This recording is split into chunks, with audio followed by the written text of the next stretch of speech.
Muy bien. La cristología es un tema fundamental para la Iglesia Adventista, no porque se tenga que interpretar de una manera meramente teológica, sino porque también está influyendo de alguna manera en la forma en cómo el cristiano ve la victoria sobre el pecado. Para poder nosotros entender el concepto del pecado y de la victoria sobre el pecado, nosotros tenemos que colocar como ejemplo es a Jesucristo y no a ningún otro. Nosotros podemos colocar como ejemplo a Moisés, a Noé, podemos poner como ejemplo a Enoc, a patriarcas extraordinarios como ejemplos de que ellos sí pudieron, pero nuestro máximo ejemplo para vencer el pecado debería ser Jesucristo. Entonces nosotros no estudiamos a Jesucristo porque pensamos que como Jesucristo era Dios, entonces Él sí lo logró. Pero eso es muy delicado pensar así. Porque si Cristo vino a la tierra con una ventaja sobre la raza humana, entonces sería una ofrenda imperfecta por cualquier aspecto donde usted lo quiera ver. Entonces, el día de hoy vamos a estudiar, no vamos a tener mucho tiempo, pero tenemos que estudiar la humanidad de Cristo desde diferentes enfoques para poder llegar y converger al mismo punto. ¿Cuál fue la naturaleza humana de Cristo realmente? Si Cristo fue realmente humano o no. Y si Cristo usó una ventaja sobre su cuerpo para vencer sobre el pecado. ¿Cristo usó algo de su divinidad para vencer al pecado o fue 100% hombre sujeto a las debilidades y a las mismas pasiones que nosotros para poder nosotros hacernos a una idea y a una fortaleza de lo que Cristo hizo realmente por nosotros y cómo nosotros podemos vencer? Tengo en mi mano un libro. Esta clase que les voy a dar me basé en referencias académicas, porque eso es lo que necesitamos, empezar a predicar con referencias bibliográficas, ¿sí? Y me basé en varias fuentes. Una es esta. Hermano, no se pierdan hoy el trasnochón de la Iglesia Adventista que va a hacer feria del libro de 6 a 10 de la noche en Palermo. Usted consigue este libro por 1,000 pesos. Es increíble. O sea, es inaudito. O sea, yo digo, un libro por 2.500 pesos, hermano, una joya como estas, vale la pena. Eso no cuesta ni el pasaje. Este libro se llama Cristo, su persona y su obra. Todo lo que usted tiene que saber sobre Jesucristo, aquí está. El autor es Raúl Dederen.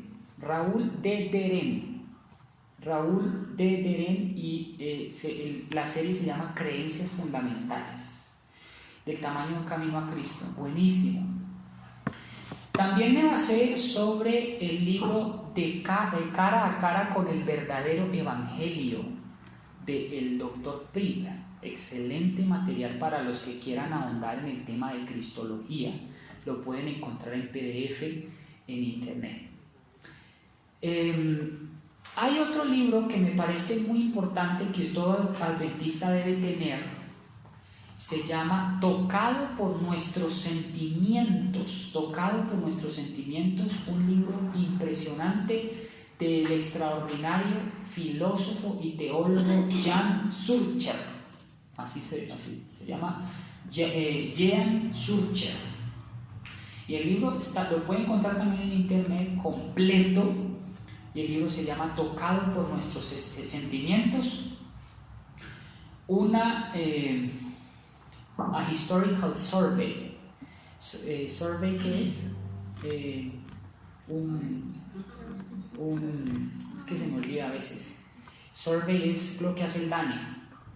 ¿Censo? Una encuesta histórica del adventismo a través de la naturaleza humana de Cristo por Jan Schurter. Excelente. Muy bien. Y obviamente me voy a basar de la palabra de Dios, del espíritu de profecía, de algunos pensamientos de pioneros como J. Jones Waggoner Jones y Wagner, que fueron unos pioneros, y teología contemporánea como la de Esteban Bock. Excelente. ¿Qué les parece? Excelente. Vamos a inclinar entonces el rostro, vamos a empezar. Vamos a ver hasta dónde nos da el tiempo. Oremos. Amantísimo y eterno Dios de Israel, te damos gracias porque la victoria sobre el pecado está asegurada para cada hijo de Dios en Jesucristo. Muchas gracias porque la cristología nos conduce a la perfección cristiana. Nos conduce a la perfección porque Cristo venció y fue sin pecado. Y como Cristo venció y fue sin pecado y fue 100% hombre, nos dio el mejor ejemplo para vencer sobre el pecado. Bendícenos, Jesús, danos tu paz. Lo pedimos y lo agradecemos en el nombre de Jesús. Amén. Voy a empezar con los postulados principales sobre el adventismo. Vamos a ver si aquí los tengo. Cámara, perdónenme, no sé si aquí está. Listo. Estos son los postulados adventistas. O sea, esta es la teología tradicional del adventismo. ¿Qué pensamos nosotros sobre la cristología? Ahora, la cristología tiene dos vertientes. Cristología es el estudio de Cristo en dos vertientes principales. La primera vertiente es la divinidad de Cristo, su preexistencia, su parte en la deidad, en la Trinidad, llamémoslo vulgarmente, porque realmente es deidad. Entonces, tenemos una parte divina de Cristo que no se llamaba así antes de que se encarnara. O sea, Jesucristo se llama Jesucristo cuando se va a encarnar. ¿Cómo se llamaba Jesucristo antes de su encarnación? Miguel. Y se le conoce antes de su encarnación como el arcángel Miguel. Tremendo.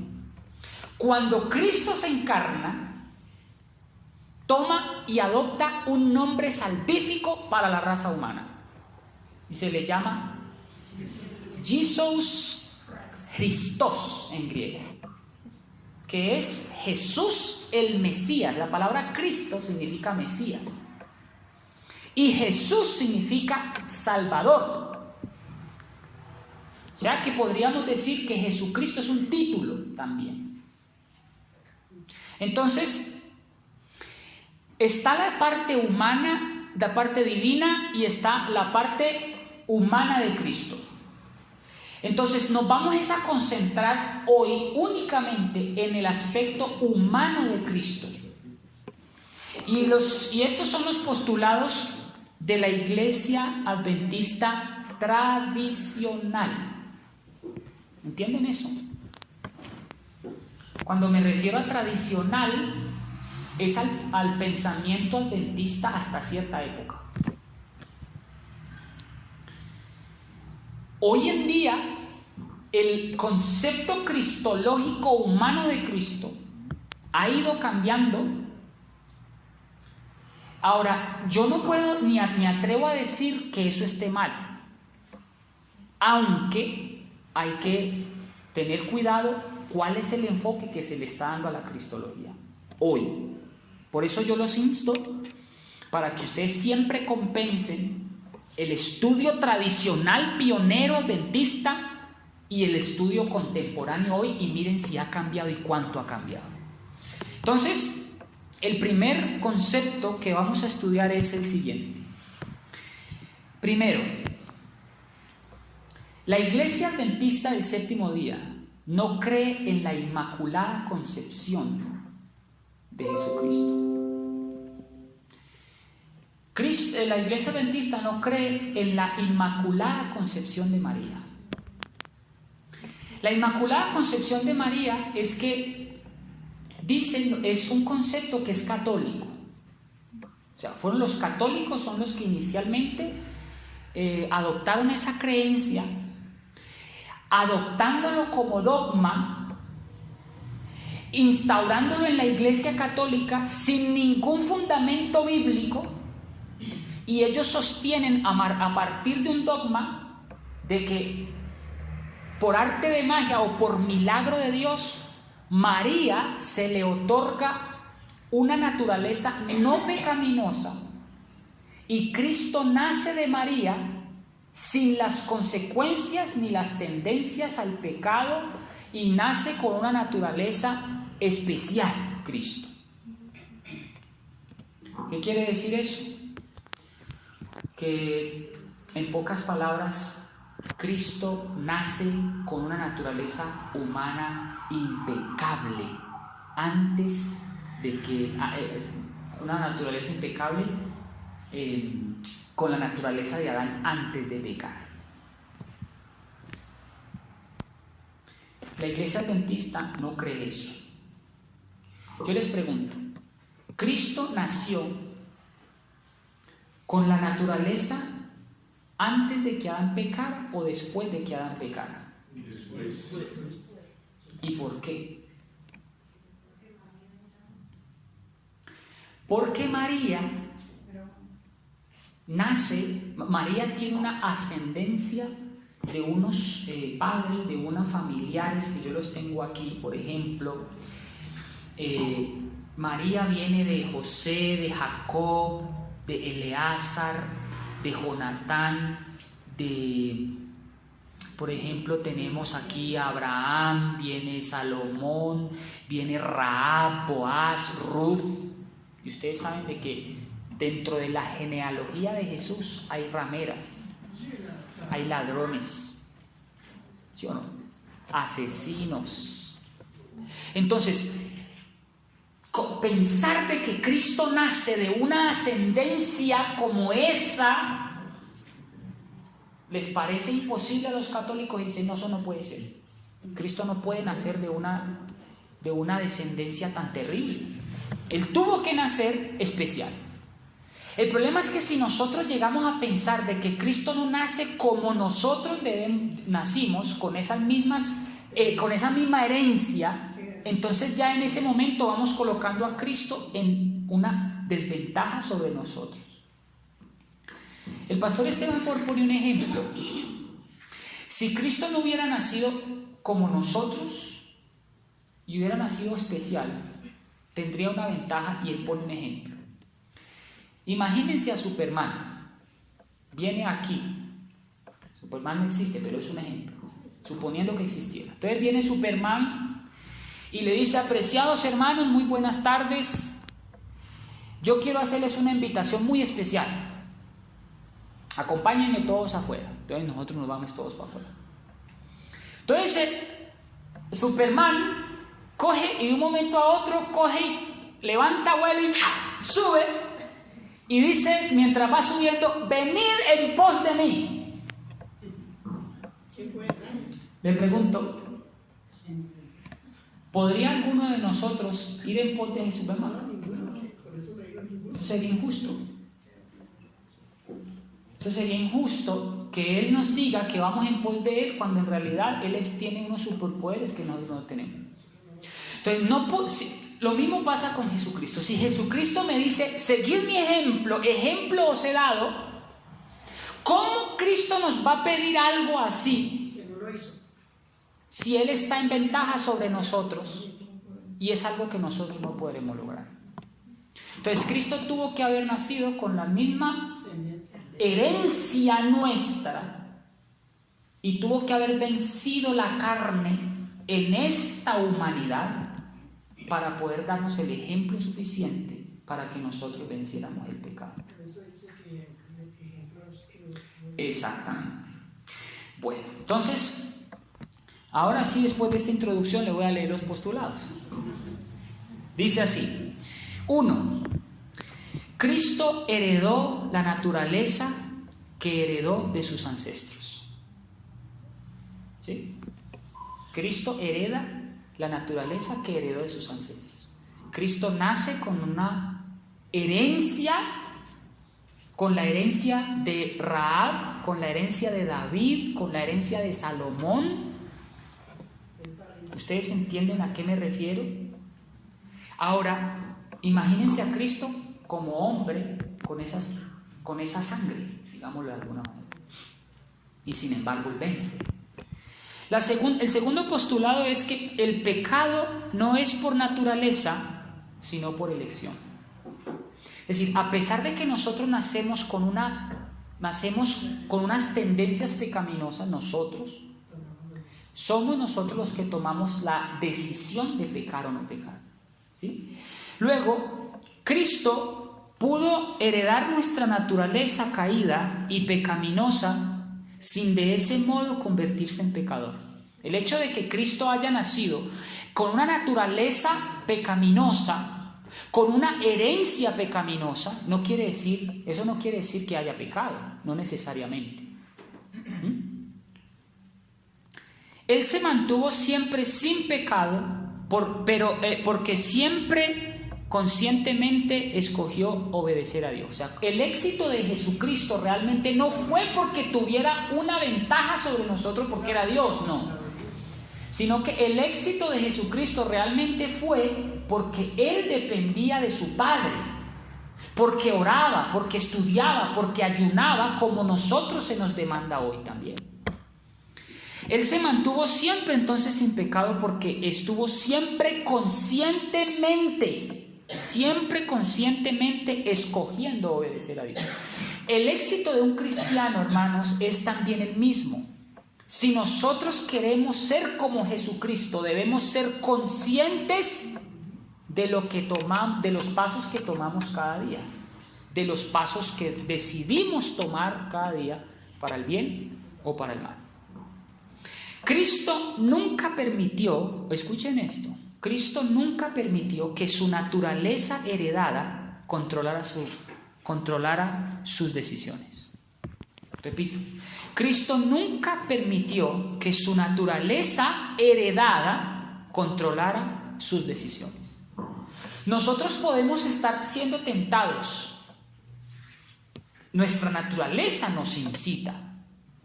Pero en el momento en que el éxito de Jesús era de que en el momento en que llegaba la tentación, Él ni siquiera lo consentía, inmediatamente cortaba esa relación, cortaba esa inclinación, cortaba esa tentación y no permitía que sus pensamientos divagaran contra el pecado para que pecaran.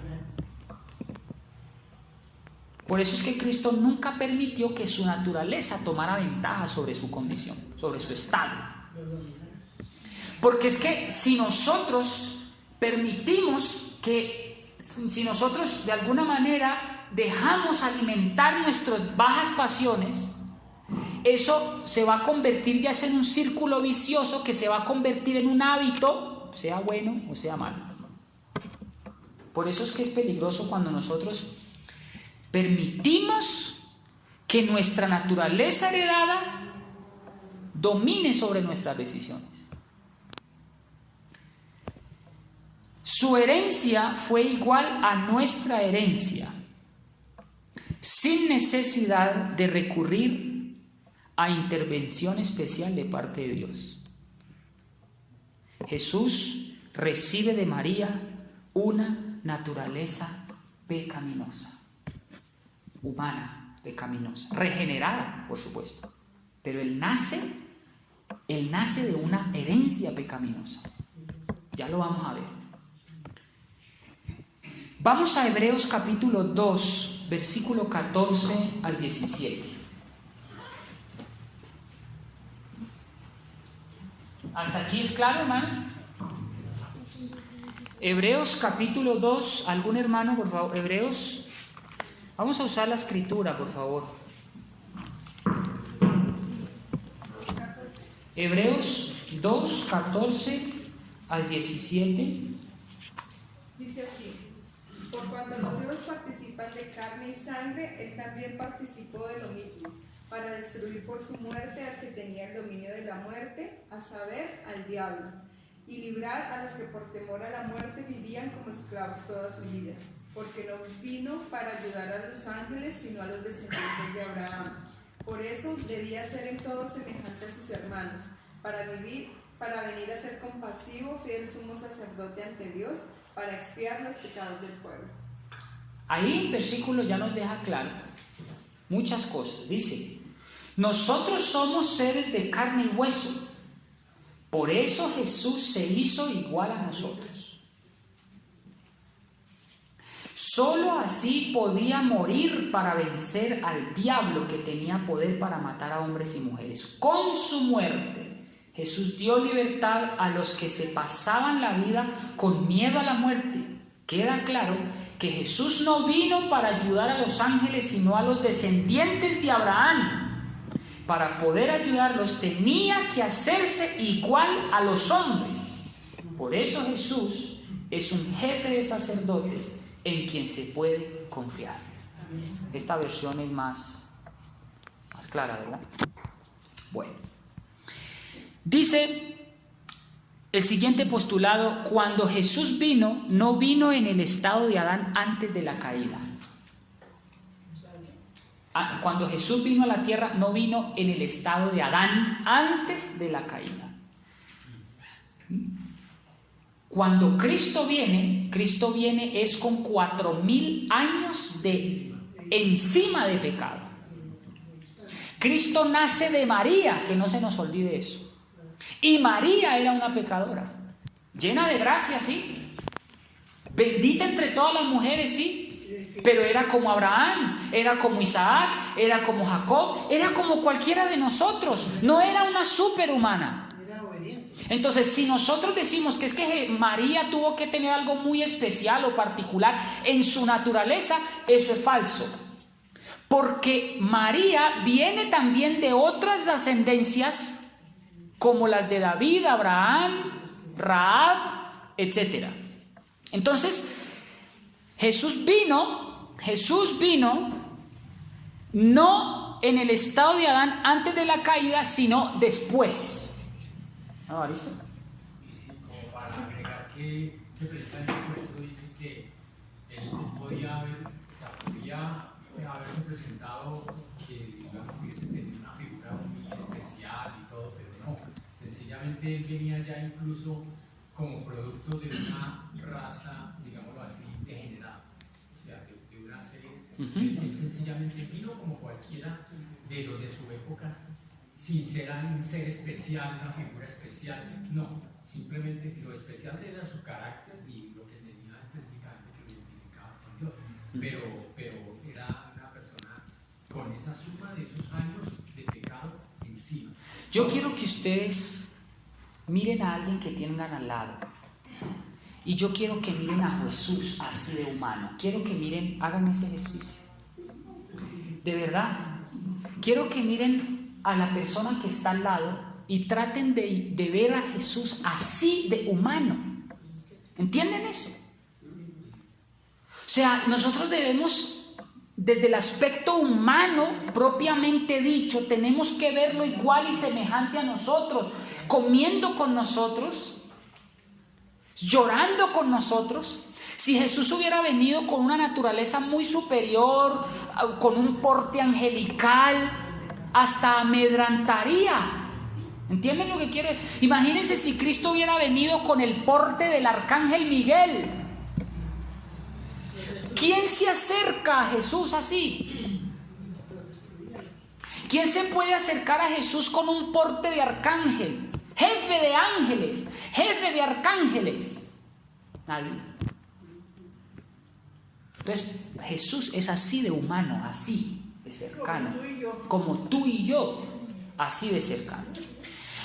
Jesús debió haber venido en una humanidad caída en la que Él pudiera representar delante de Dios a nosotros. Él tuvo que venir en una naturaleza tal que nos pudiera representar ante el Padre. De no serlo así, ¿cómo nos iba a representar al Padre? ¿Cómo iba a sentir lo que nosotros sentimos? ¿Cómo iba a ser semejante en todo según la carne si hubiera venido con alguna ventaja sobre su naturaleza. No puede. Dice que Cristo compartió nuestra naturaleza caída para poder ser el puente entre el hombre y Dios. Cristo tuvo una naturaleza humana heredada. Y por último, dice, el Señor Jesucristo, leal a Dios, poseyendo una naturaleza caída. El Señor Jesucristo fue leal a Dios pese a que poseía una naturaleza caída. Entonces, ¿están claros los postulados? ¿Sí? Ahora vamos con la escritura. Vamos con la escritura para ir comprobando eso. A mí me gusta así. A mí me gusta primero ir mencionando los postulados tradicionales de la iglesia y a partir de ahí vamos a comprobar que eso es cierto. Antes de continuar voy a leer una pequeña parte del espíritu de profecía, los que quieren tomar nota, a ver si lo tengo aquí. Sí, dice así. Esto está en Review and Herald del 15 de diciembre de 1896, dice. También lo pueden encontrar en el Deseo de toda la gente, la página 32. Vestido con ropajes de humanidad, el Hijo de Dios descendió hasta el nivel de aquellos a quien quería salvar. En él no había engaño o pecaminosidad. Siempre fue puro e incontaminado. Sin embargo, tomó sobre sí nuestra naturaleza pecaminosa. Tremendo. Cristo toma sobre sí la naturaleza pecaminosa. Usted dice, ahora la pregunta que surge, ¿qué es lo que crea incono en la teología de los teólogos adventistas del 2018? Es, bueno, si Cristo tomó una naturaleza caída pecaminosa, entonces eso lo convierte inmediatamente en pecador por el hecho de adoptar una naturaleza pecaminosa. ¿Ustedes qué creen de eso? Yo les diría que no necesariamente, porque el hecho de que haya adoptado una naturaleza como la nuestra de 4000 años de pecado no necesariamente significa que se vuelva un pecador a menos que peque. Eso es distinto, eso es diferente. Pero la diferencia es que Cristo nunca pecó. Por eso es que, ahora, si Cristo hubiera tenido un solo pecado, hubiera sido una ofrenda imperfecta. Ahora, yo les pido de que saquemos del vocabulario el concepto inmaculado. Más bien usemos el concepto impecable. La impecabilidad, sí. Cristo fue impecable, pero inmaculado tiene un sentido muy católico, que si nos vamos al origen, estamos diciendo entonces que Dios le da a María una naturaleza inmaculada para que Cristo nazca inmaculado. ¿Me entienden? Y eso no es así. Cristo nace de María, nace en la carne para poder ser como uno de nosotros. El ministerio médico, la página 238 dice, tomó sobre su naturaleza sin pecado, oigan a esto, tomó sobre su naturaleza sin pecado nuestra naturaleza pecaminosa, para saber cómo socorrer a los que son tentados. La única manera de socorrer al hombre pecador era convirtiéndose como a un hombre, como usted y como yo. Un ángel no podría hacerlo. Un ángel nunca hubiera... ¿Saben por qué?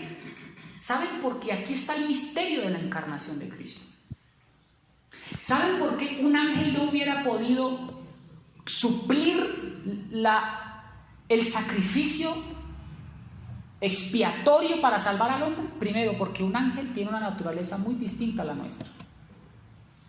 Él ni siquiera sabe lo que es un deseo en la carne, porque es espíritu. dejaran de ver lo que hacían nuestros servicios. Segundo, un ángel es una criatura como cualquier otra, creada por Dios. Por lo tanto, una criatura no podría satisfacer la necesidad de salvación de otra criatura. ¿Estamos entendiendo ese concepto o no? ¿O están dormidos?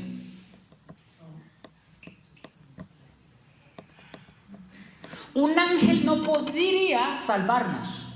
Y se ofrecieron, dice la historia de la redención. Se ofrecieron todos.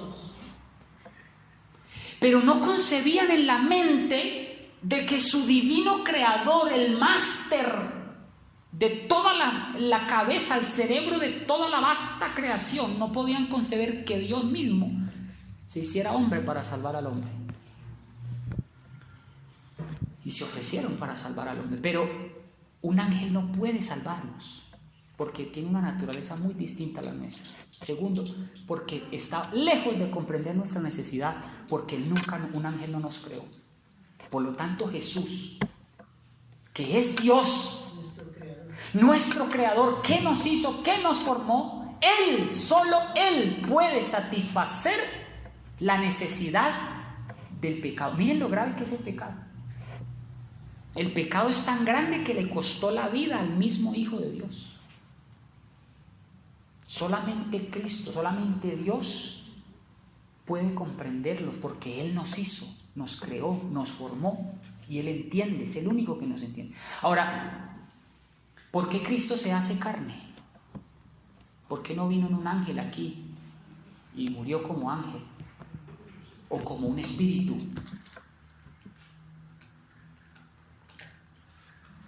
Porque un ángel no siente en carne como nosotros sentimos. Nuestra naturaleza es muy diferente. Cristo desciende, se hace carne para entender cómo es que se siente un deseo pecaminoso. ¿Cómo es que se siente lo que nosotros sentimos? ¿Entienden lo que estoy diciendo? Para que... Exactamente. Entonces, si Cristo hubiera venido como un espíritu, como un ángel, entonces nosotros hubiéramos tenido la excusa de decir: Cristo, pero usted, ¿para qué oramos a Cristo si usted nunca nos entendió? Si usted no sabe lo que sentimos en carne. ¡Qué misterio! Por toda la eternidad vamos a estar estudiando el misterio de la redención, la encarnación de Jesucristo. Muy bien. ¿Cómo les ha parecido? ¿Una herejía?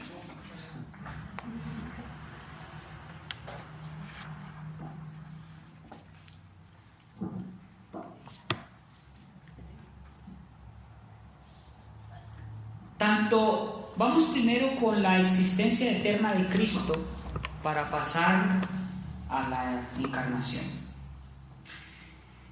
Ustedes saben de que Cristo nos enseñó y nos dice que Él existió antes de que naciera en Belén, ¿sí o no? ¿Cómo sabemos eso? ¿Cómo sabemos de que Cristo realmente existió antes de que naciera en Belén? ¿Alguien me puede...? Vamos a Mateo capítulo 5, versículo 17. Mateo 5, 17.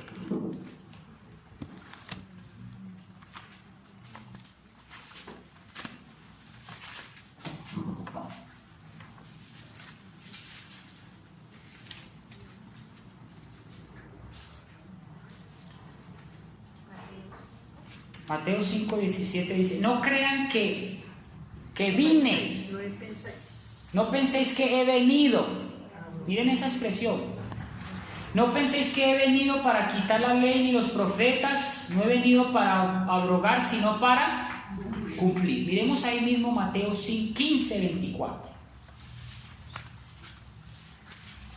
Mateo 15, 24. Dice: Jesús respondió: Dios me envió para ayudar solo a los israelitas, pues ellos son para mí como ovejas perdidas. Fíjense que aquí está Cristo mencionando una misión. Aquí no está diciendo Cristo, yo nací de María y ese es mi punto de partida.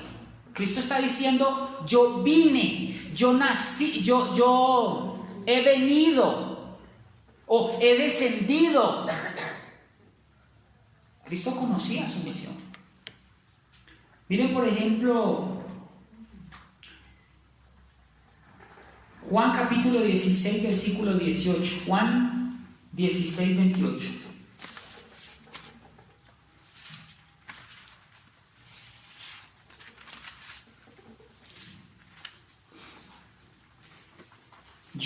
¿Qué dice ahí?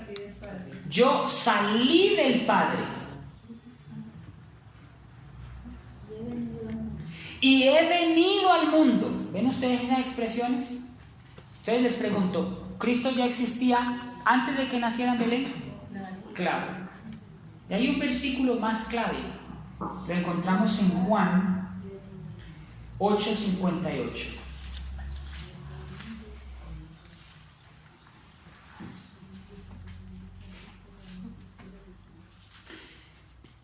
De cierto les digo que antes que Abraham fuera, yo fui. ¿Así dice? Tremendo, porque fíjense que aquí Cristo nos está diciendo, antes de que Abraham fuera, yo fui. Miren que gramaticalmente está como, miren el juego de palabras que está haciendo Cristo aquí. Aquí Cristo nos está diciendo, antes de que Abraham fuera, yo era. Sino que está diciendo, antes de que Abraham fuera, yo soy. Está hablando en presente. Pregunto, ¿Cristo ya era cuando antes de que Abraham existiera? Por supuesto, Él es. Nos recuerda a la misma. Ahora fíjense, Yehi Eyeh en hebreo. Está hablando en presente, en una acción pura. Aquí no está diciendo antes de que Abraham fuese yo soy, yo era. Está diciendo yo soy. Y vamos a Éxodo 3:14 para que ustedes vean que está haciendo una mención muy interesante. Éxodo 3:14. ¿Alguien me lo puede leer en su versión? Dice, Dios respondió a Moisés, yo soy el que soy, en hebreo, Yahvé, o sea, el Señor. Y agregó, así dirás a los israelitas, yo soy, me ha enviado a vosotros. ¿Cómo se está atribuyendo Cristo esas palabras? En el Nuevo Testamento dice, antes que Abraham fuese, yo soy. Pero aquí en el Antiguo Testamento está diciendo, está hablando Dios. ¿Y cómo se está diciendo Dios que lo llamen?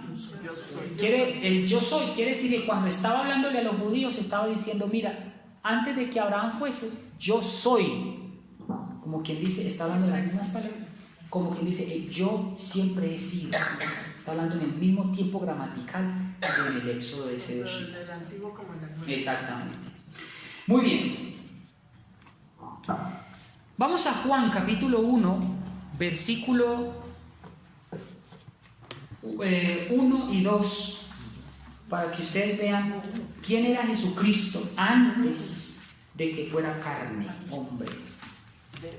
Juan 1,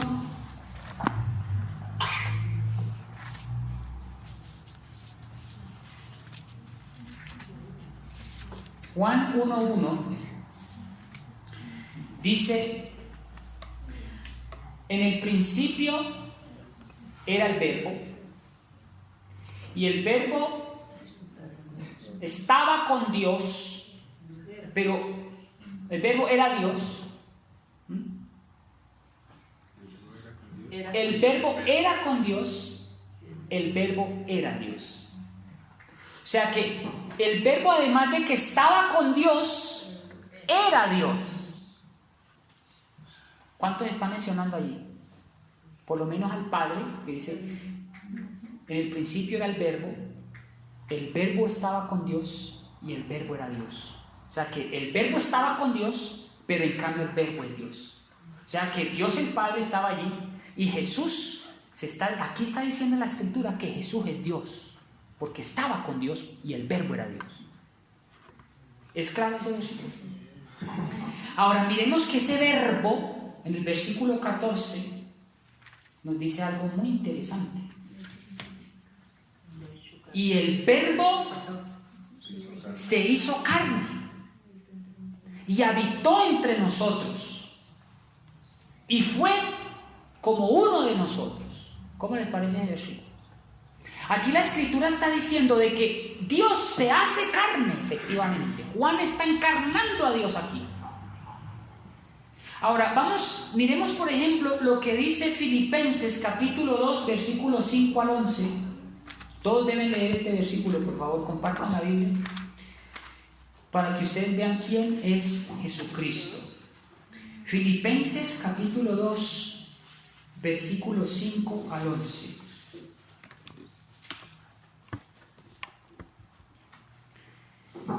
En mi versión dice así: tengan la misma manera de pensar que tuvo Jesucristo. Aunque Cristo siempre fue igual a Dios, no insistió en su igualdad.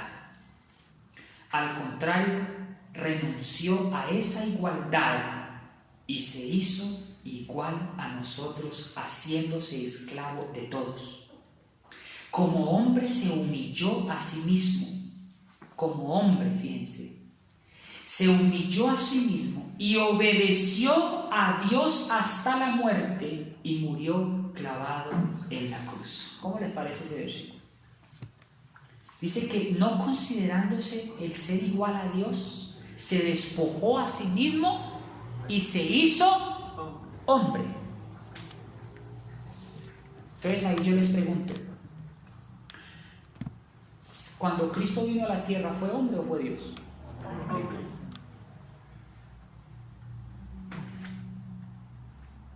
Aquí es cuando hablamos de que fue 100% hombre y 100% Dios. Pero pregunto, ¿usó algún atributo de su divinidad para vencer el pecado?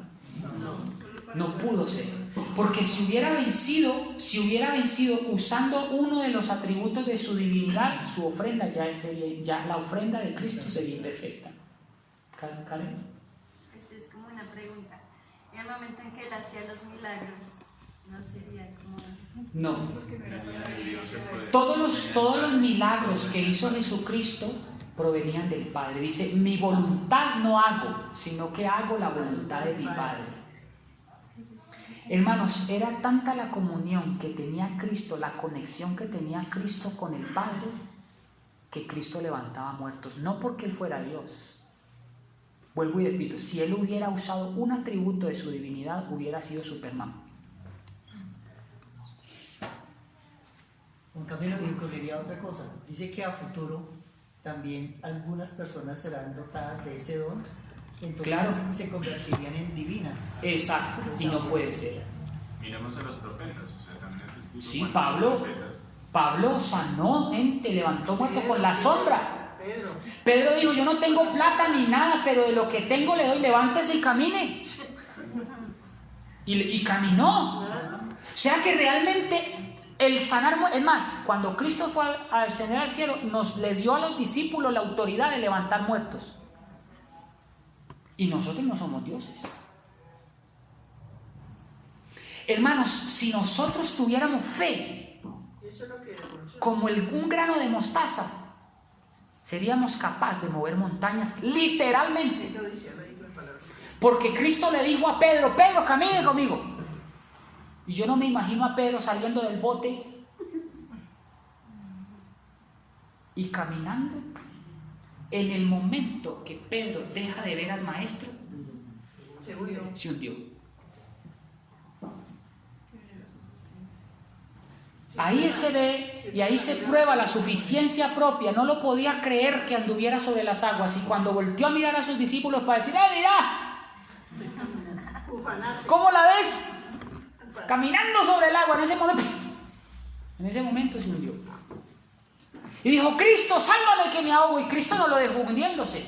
Cristo le extendió el brazo y lo levantó. Qué tremenda la enseñanza de nosotros si tuviéramos fe. ¿Qué milagros haríamos? Seríamos perfectos. Es más, yo les digo una cosa, hermanos. Para el tiempo del fin, antes de la venida de Cristo, todo cristiano debe tener el carácter y la fe de Jesús. Debe ser impecable como Cristo lo fue. Los que estén vivos cuando Cristo venga. Ya les voy a leer una cita, hermano, donde dice eso, que el pueblo de Dios debe tener y vencer el pecado como Cristo venció para poder recibirlo en gloria. Y usted dice, eso es imposible. ¿Imposible? Y entonces, ¿qué dice la Escritura cuando dice, casi todo lo puedo en Cristo que me fortalece? ¿Así dice la Escritura? Entonces, ¿dónde está nuestra fe? Porque es que nosotros estamos poniendo nuestra esperanza en nuestra naturaleza. Y si ponemos nuestra victoria en nuestra naturaleza pecaminosa, no vencemos nunca. La victoria sobre el pecado está en dos elementos. Uno, en nuestras decisiones que tomamos día a día y en la confianza y dependencia que tenemos de Jesús. ¿No, Aristo? Sí, o sea, una reflexión, ¿no? Es una dependencia total la que Dios demanda de nosotros. Por eso, pues, dice precisamente que para el final de los tiempos habrá muchos milagros dentro del pueblo de Dios. O sea, el Señor va a hacer milagros. Por supuesto. Pero eso solo será, o sea, dice que uno de los principales obstáculos para el pueblo de Dios es la suficiencia. Exactamente. Cuando todavía seguimos en nuestras propias capacidades y aún no tenemos esa dependencia total en la que le damos toda la honra y la gloria solo a Dios, que es el único que puede dar. Amén. Vamos a 2 de Corintios. ¿Cómo les parece, hermano? ¿Ya tienen sueño? ¿Ya descansaron? Tranquilos que si tenemos que hacer vigilia, hermano Aristo, hacemos. ¿De qué opinas, directora? Pero sí la hacemos, dice. 2 de Corintios 8:9. Lean todos estos versículos, por favor. Léanlos con sus ojos, por favor. 2 de Corintios 8:9 dice: ustedes saben que nuestro Señor Jesucristo era rico, pero tanto los amó a ustedes que vino al mundo y se hizo un espíritu. ¿Así dice? ¿Cómo dice su Biblia? Porque ya conocéis la gracia de nuestro Señor Jesucristo, que por amor a vosotros se hizo pobre, siendo rico, para que vosotros con su pobreza fueseis enriquecidos. ¿Cómo les parece? Gloria a Dios. Vamos a Colosenses capítulo 2, versículo 9. Colosenses 2:9. ¿Alguien que me lea esa, por favor? Colosenses 2:9, porque en Cristo habita corporalmente toda plenitud de la deidad. Porque en Cristo habita corporalmente, ¿qué cosa? Toda la plenitud de la deidad. No por el hecho de que Cristo ha venido como hombre. Eso no quiere decir que no dejara de ser Dios, ¿no? Porque Él tenía una genética también. Recuerden que Cristo nació de María, ¿sí? Pero también nació del Espíritu Santo. Cuando nosotros nos bautizamos, hermanos, nosotros nacimos de carne de pecado, de mi madre, de mi padre, de mis abuelos, tataranietos, de tatarabuelos, somos de carne. Pero cuando nos bautizamos, adoptamos la misma naturaleza de Cristo Jesús. Ya no somos ya de la carne, ahora somos del Espíritu. Gloria a Dios. ¿Entienden el concepto? O sea, Cristo tampoco vino en ventaja en eso. Cristo vino de María, sí, pero también vino del Padre, también. El creyente lo mismo. Nosotros venimos de carne pecaminosa, claro que sí, pero regenerada cuando nos bautizamos. Y en el momento en que nos bautizamos, ya nacemos es del Espíritu Santo. Por eso es que Cristo se bautiza. Gloria. Por eso es que Cristo también se bautiza, para darnos ese ejemplo. Porque es que nosotros, la victoria sobre el pecado en el cristiano está garantizada porque Cristo así venció, porque fue hombre como nosotros. Dicen amén. Bueno, aquí es donde viene lo interesante. Con esto voy terminando. Ustedes saben que Cristo comió. Vamos a Marcos capítulo 2, versículo 16.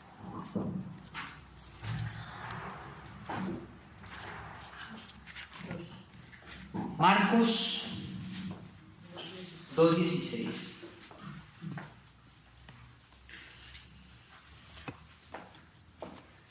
Cuando algunos maestros de la ley que eran fariseos vieron a Jesús comiendo con toda esa gente, le preguntaron a los discípulos: ¿por qué su maestro come con cobradores de impuestos y con gente de mala fama? Pregunto, si Cristo no hubiera venido como hombre, ¿por qué dicen los fariseos aquí? ¿Por qué era tan igual a nosotros, así como viéndonos aquí? Que dice: ¿por qué tu maestro come con los pecadores? Con los publicanos. ¿Ustedes sabían que Jesús también le dio sueño? Claro. Pregunto, ¿esas características son de un espíritu? Si él hubiese venido como un Dios, ni siquiera se hubieran podido sentar ahí porque no Exacto. fue su gracia. Exactamente. Imagínense donde hubiera venido, por eso les digo, imagínense donde hubiera venido con la majestad del arcángel Miguel. Se cansó también, ese hermano se cansó. Señor. Terminaba todo donde pasó. Imagínense donde hubiera venido con Dios mismo viniendo y se presentase a la humanidad. Dicen que Dios no se cansa. Exacto. Imagínense entonces. Y aquí está diciendo que Jesús durmió. Vamos a Mateo 8. Y se cansó. Mateo 8, 24.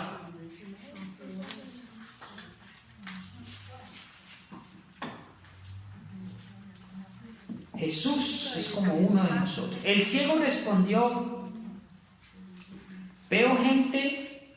Perdón, vamos a ver. Estoy en Mateo, ¿alguien me lo puede leer? Mateo 8, 24. Dice: y he aquí que se levantó en el mar una tempestad tan grande que las olas cubrían la barca, pero él dormía. Pregunto, si hubiera sido Dios, ¿por qué le dio sueño entonces? O sea, entiendan, o sea, Cristo era 100% Dios y 100% hombre, pero era humano. Quiero que mire a su hermano que está al lado y mire a Jesús en usted. Así de cercano, así de humano. Lucas capítulo 2, versículo 51 nos dice que él fue obediente a sus padres. Imagínense, si Cristo hubiera sido uno en superioridad como Superman, digamos, él hubiera tranquilamente le hubiera dicho a María: usted no me moleste, usted no tiene autoridad sobre mí, usted por qué me corrige. ¿No es así, hermano? Cuando estaba con los ¿Usted por qué me corrige? Pero miren lo que dice la escritura en Lucas 2:51. Lucas 2:51. Entonces Jesús volvió con sus padres a Nazaret y les desobedecía en todo. Imagínense, Jesús fue tan humano que le obedecía a sus padres en todo. Tremendo, era un niño obediente. Hay mucha más información aquí. Jesús también tuvo tristeza y ansiedad. Acuérdense lo que le pasó con Lázaro. Vamos a Mateo capítulo 26, versículo 37. Mateo 26, 37.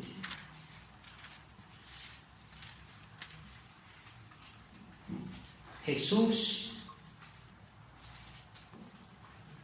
invitó a Pedro, Santiago y a Juan para que le acompañaran. Luego empezó a sentir una tristeza muy profunda. Pregunta: ¿Jesús tuvo tristeza entonces? Sí. Tremendo, hermanos. Tremendo. En la misma causa se sintió solo. Se sintió solo. Bueno, es que era un hombre. Ahora, aquí tengo muchas otras características que no las voy a leer. Dice: conoció la tristeza, conoció la tentación, estuvo familiarizado con el hambre, la sed, disfrutó la amistad de sus amigos, fue consciente del odio y los celos de otros, fue un hombre de oración, ejerció fe, tuvo ira, le dio ira, de un fuerte grito que lanzó en soledad y abandono en la cruz se sintió solo, como también de la abierta expresión de su gozo. Solo y abandonado. Muy bien, voy a terminar con este aspecto, con este término. Apenas, escuchen. Libro Cristo, su persona y su obra, página 24 y 25. Precioso. Escuchen esto. Si hacemos una evaluación de la naturaleza humana de Jesús, es necesario tener en consideración otro claro testimonio del Nuevo Testamento concerniente a su carácter sin pecado, al que se hace referencia claramente en numerosas declaraciones. La epístola de los Hebreos afirma que Jesús fue tentado en todo según nuestra semejanza, pero sin pecado. Pedro, que lo conoció bien, se refiere a Jesús como el Santo de Dios, añadiendo que él no hizo pecado ni se halló engaño en su boca. Juan afirma que no hay pecado en él. Primera de Juan 3:5. Mientras que el testimonio de Pablo es que Cristo no conoció pecado. Igualmente importante es el propio testimonio de Jesús, que dice en Juan 15:10, yo he guardado los mandamientos de mi Padre. También dice Juan 8:29, el mismo Jesús dice, yo hago siempre lo que le agrada a mi Padre. Tremendo. En el mismo tenor preguntó a sus oyentes, ¿quién de vosotros me redarguye de pecado? Aquí viene lo más interesante de todo este libro. Parte de la misión de Cristo fue ser verdaderamente humano. Poseyó las características esenciales de la naturaleza humana. Fue carne y hueso. Y en todas las cosas semejante a sus hermanos los seres humanos. Escuchen bien. Su humanidad no correspondió a la humanidad de Adán antes de la caída, ni tampoco en todo a la humanidad de Adán después de la caída, porque las Escrituras describen la humanidad de Cristo como sin pecado. Concebido por el Espíritu Santo, su nacimiento fue sobrenatural, tanto es así que el ángel enviado por el Padre le dijo a María que el niño que ha de nacer será llamado Santo. Vino en semejanza de carne de pecado, tomó la naturaleza humana en su condición caída, con sus debilidades y rasgos y llevando las consecuencias del pecado, pero nunca su pecaminosidad. Fue verdaderamente humano, uno con la raza humana, excepto en el pecado. Él pudo decir con verdad, Satanás no tiene ningún dominio sobre mí. Jesús tomó la naturaleza humana, debilitada y deteriorada por 4,000 años de pecado, y sin embargo incontaminada y sin mancha, una ofrenda perfecta. ¿Cómo les parece? Pero aquí viene lo bomba atómica. Usted dirá, bueno, gracias, gloria a Dios por él. Pues yo les pregunto, ¿por qué les estoy diciendo todo esto? Porque a nosotros nos queda una tarea por hacer. Y esa tarea es alcanzar el mismo carácter de Jesús. La Escritura me dice que la paciencia de los santos está en guardar los mandamientos de Dios y tener la fe de Jesús. ¿Usted sabe lo que es tener la fe de Jesús? Cuando Jesús le decía a un paralítico, levántese y camine, ¿tenemos esa fe? Tenemos la fe de Jesús que le dijo a Lázaro, Lázaro, sal de ahí. ¿Cómo sería la confianza que tenía Jesús en su Padre? Que sabía que Dios no lo iba a dejar chasqueado si Jesús decía: Lázaro, sal fuera.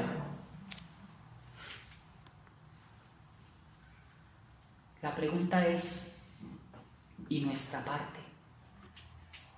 Si Cristo venció como 100% humano con 4.000 años de herencia de pecado, y lo venció, ¿qué cachetada fue la que le dio al primer Adán, verdad? Una criatura recién salida de las manos del Creador, y fue vencido por los mismos argumentos que usa Satanás hoy en día. Él no se ha inventado nada nuevo. Él sigue usando los mismos argumentos, nos sigue adulando de igual manera, a las mujeres les endulza el oído de igual manera. Su método es tan antiguo pero tan efectivo. Por eso yo pienso que ibas a usar las mismas armas para... Las ha seguido usando todos estos milenios. Y les digo una cosa, hermanos. Adán, escuchen esto. Adán pecó. Y sin embargo Cristo nació con 4.000 años después. ¿Se imagina usted la carga hereditaria con la que nació Cristo? Y sin embargo Jesucristo venció. La pregunta es, ¿podremos nosotros vencer? Aquí viene, hermanos, por favor, no me interrumpa, porque es que aquí viene. Maranata, página 238. Ninguno de nosotros, usted verá cómo va a interpretar esto, pero más claro no lo canta un gallo. Ninguno de nosotros recibirá jamás el sello de Dios mientras nuestros caracteres tengan una mancha. Nos toca a nosotros remediar los defectos de nuestro carácter, limpiar el templo del alma de toda contaminación, y entonces la lluvia tardía caerá sobre nosotros como cayó la lluvia temprana sobre los discípulos en el día del Pentecostés. Si usted, hermanos, hoy sale pensando que no puede vencer, está diciéndole a Jesucristo, a la palabra de Dios y a la Biblia que son mentirosos. Porque todo lo podemos en Cristo que nos fortalece. Casi todo, ¿no? Ni un poquito tampoco. Todo, incluyendo la victoria sobre el pecado. Cuando salga de aquí, yo espero que sus decisiones estén consagradas al Señor. Y que usted le diga al Señor Jesús: Señor Jesús, si tú pudiste con 4.000 años de pecado, yo también puedo. Que Dios lo bendiga. Amén. Preguntas, hermano David. Bueno, lo que yo quería decir es, pues bueno, sé que básicamente listo, una parte de la predicación de la fe, pero quise tocar muchísimos aspectos importantes, ¿no? Y entonces es importante ver también cómo ese versículo al final que dice que la paciencia de los santos son los que guardan los mandamientos de Dios y tienen la fe de Jesús. Esa palabra que tienen la fe de Jesús lo resume todo. Sí, el hecho de que le resume todo es ¿por qué? Porque si vamos a los profetas, si vamos a Jesús mismo.